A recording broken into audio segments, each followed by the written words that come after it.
Bonjour à tous et bienvenue pour cette nouvelle vidéo de Trader 0 à Trader Pro, les 21 étapes pour devenir un trader professionnel. Alors, on va regarder rapidement les risques liés au trading. Le Forex et les CFD sont des instruments financiers présentant des risques élevés qui peuvent entraîner des pertes supérieures à votre investissement initial.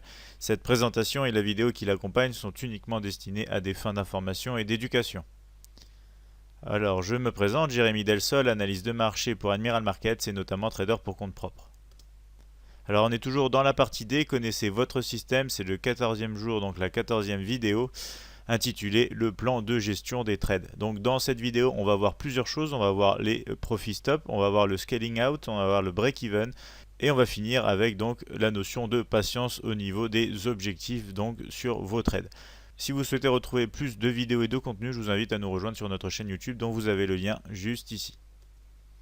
Alors, il faut faire un choix au niveau de la gestion des trades, à savoir si on veut avoir une gestion active ou une gestion passive. Ici, sur la partie gauche de l'écran, on va pouvoir retrouver une gestion active, c'est-à-dire qu'on va par exemple ici sur la ligne verte prendre une position à l'achat, on va avoir un stop loss prédéterminé ici et un take profit prédéterminé ici.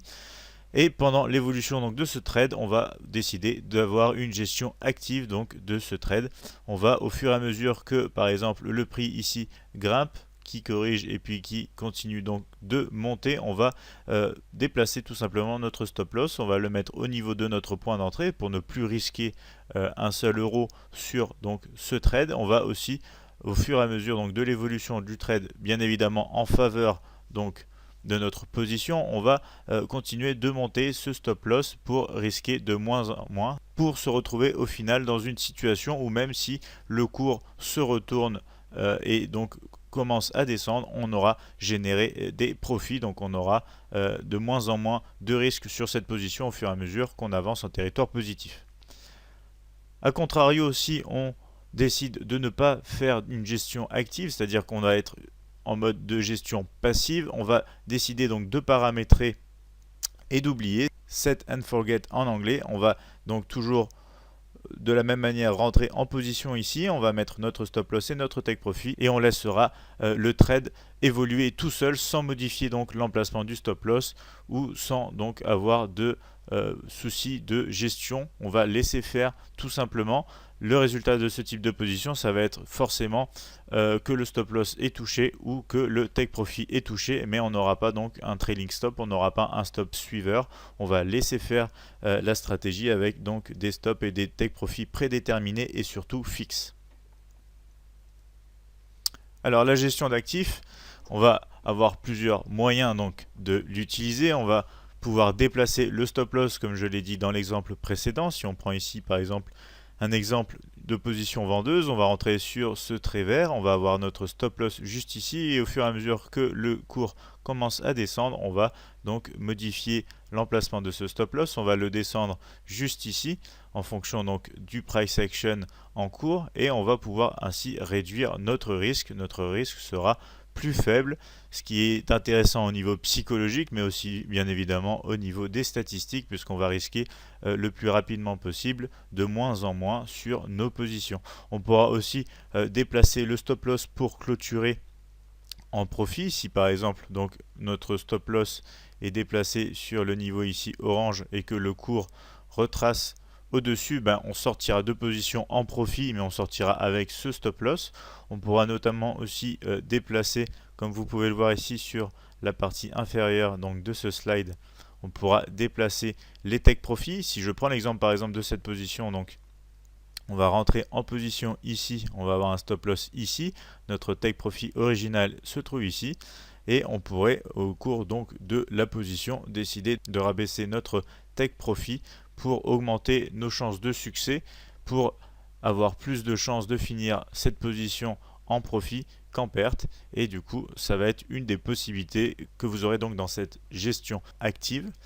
On pourra aussi sortir du marché et du coup clôturer le trade à tout moment. Ça fait partie notamment donc de cette partie active de la gestion du trade, où on pourra encore tout simplement clôturer de manière partielle, ce qui est très intéressant puisqu'on va pouvoir mettre des profits de côté et déjà avoir des profits clôturer sur notre compte et on pourra gérer le reste de la position avec peut-être notamment un break-even, ce qui va nous permettre de mettre donc notre stop loss au niveau 0 et ainsi on ne perdra vraiment plus rien sur ce trade. Ce sera que du bonheur entre guillemets, ce sera que des profits potentiels en attente.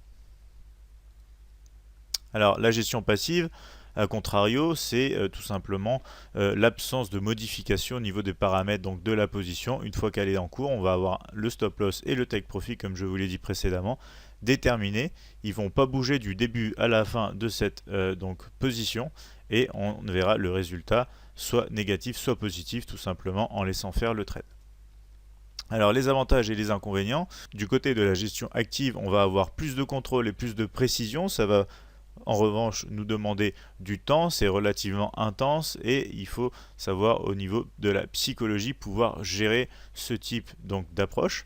Alors du côté de la gestion passive, on va avoir à contrario l'inconvénient d'avoir moins de contrôle et de précision sur le trade, mais l'avantage de consommer tout simplement moins de temps et ce sera moins intense, notamment au niveau de la psychologie. On sera plus serein, on va mettre nos niveaux de stop et de take profit en place et on ne touchera plus à rien.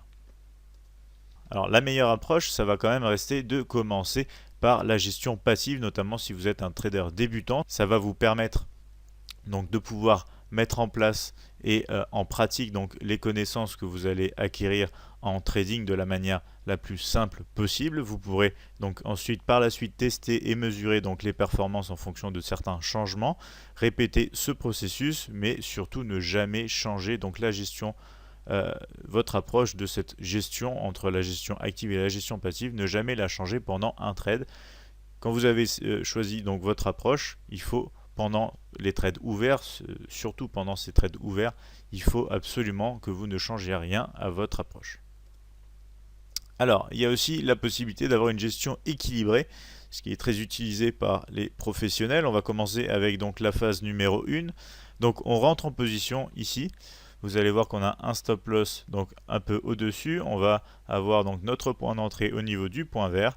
Et ensuite, on va attendre un petit peu que la situation évolue, puisque on ne va pas vouloir être trop actif sur cette gestion. Et puis bien sûr c'est quand même dans le principe que même quand on rentre en position, c'est pas pour ça que le cours va tout de suite réaliser ou va se diriger à l'endroit que l'on attend, que l'on a anticipé par notre analyse.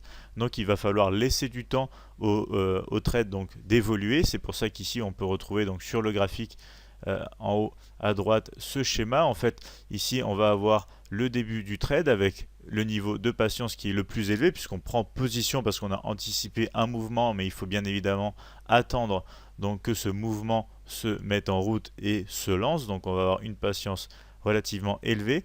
Ensuite, au fur et à mesure, notre patience va devenir de plus en plus petite, va se restreindre, c'est-à-dire que ici par exemple dans la deuxième partie, la patience, vous voyez un peu une consolidation avec ces briques. En revanche, dans cette partie ici, on va commencer à avoir du moins donc une poursuite du mouvement à la baisse, ce qui va revenir ici donc à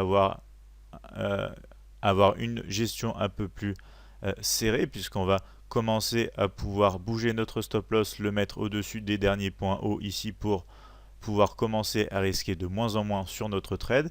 Et par la suite, on va retrouver, une fois qu'on aura pu positionner un peu plus près donc de notre point d'entrée, notre stop loss, on va pouvoir retrouver un niveau de patience sur le trade un peu plus élevé pour laisser quand même faire évoluer donc ce trade et les profits potentiels avant de revenir sur une période de gestion un peu plus serrée qu'on va voir ici, voilà. Donc avec la période qui suit donc l'entrée de notre trade qu'on a vu dans le slide précédent, ici on a un beau mouvement baissier, donc on commence à engendrer pas mal de profits et on va pouvoir donc à partir de ce moment-là, dans la petite zone ici de congestion, on va pouvoir commencer à revenir sur une gestion serrée avec par exemple soit ce niveau ou encore ce niveau pour descendre notre stop loss et ainsi assurer les profits générés et ne pas risquer un retournement du niveau du cours donc sur la paire de devises et de risquer notamment donc de perdre les profits engendrés. Pour les règles de gestion des trades, on va avoir plusieurs outils en main, notamment avec le stop loss, le trading stop, le profit stop, les targets et take profit ou encore les profits partiels. Alors avec le système de trading que je vous ai présenté lors de la vidéo précédente, on a vu que notre take profit allait se retrouver sur le niveau donc du point pivot hebdomadaire grâce à l'outil Admiral Market point pivot. Donc on va voir ici par exemple sur cette position où on serait rentré ici, on va avoir notre take profit tout simplement qui va se situer sur le prochain niveau des points pivots donc de l'indicateur d'Admiral Markets. Donc il est quand même recommandé de pouvoir mettre 1, 2 ou 3 pips au-dessus de ce niveau pour être un peu plus sûr de toucher notre objectif et notamment donc d'avoir les profits clôturés le plus rapidement possible. Alors en ce qui concerne les stop loss, on va pouvoir ici mettre notre stop loss au-dessus des derniers hauts ou des plus bas. Donc ici c'est un exemple à la baisse, donc ça va forcément être ici au dernier plus haut sur ce bâtonnet pour donc attendre d'aller chercher par exemple le premier objectif sur le support numéro 1, donc des points pivots. Alors on va pouvoir avoir plusieurs take profits, ça va aussi dépendre de votre approche de notre système de trading. Vous allez pouvoir clôturer ici une partie de vos positions, laisser courir jusqu'à ici pour une seconde partie donc et clôturer l'ensemble au final donc de votre position. Pendant cette partie justement vous pourrez commencer à avoir un stop loss suiveur pour réduire le risque en fonction du mouvement. Donc vous pourrez au fur et à mesure que le cours descende, vous pourrez donc rabaisser votre stop loss et rester donc dans le trade le plus longtemps possible tant qu'il joue en votre faveur. Vous pourrez notamment aussi avoir une approche légèrement différente, c'est-à-dire que une fois que vous aurez touché votre premier objectif, vous pourrez tout simplement rabattre votre stop loss au niveau de point d'entrée, ce qui s'appelle en anglais le break-even. Comme ça, vous allez risquer vraiment plus rien sur la partie restante de votre position et dans le meilleur des cas, vous pourrez aller toucher votre second objectif.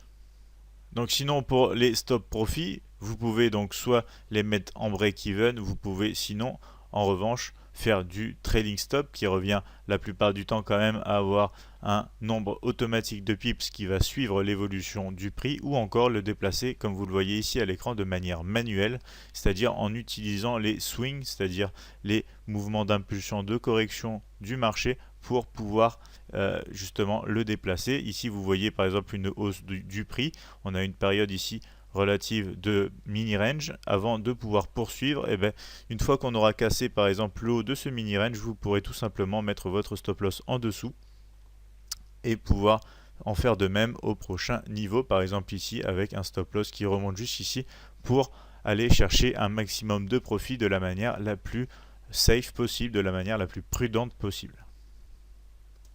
Alors c'est la fin de cette vidéo. Si vous souhaitez nous contacter, je vous invite à nous appeler au 01 83 75 48 97 ou encore nous envoyer un mail à support@admiralmarkets.fr. Je vous invite à nous retrouver sur notre chaîne YouTube ou notre page Facebook et à visiter notamment notre site internet www.admiralmarkets.fr. Je vous remercie de votre attention. C'était la 14e vidéo des 21 étapes donc pour devenir un trader professionnel avec Admiral Markets. Je vous dis à très vite pour la prochaine vidéo.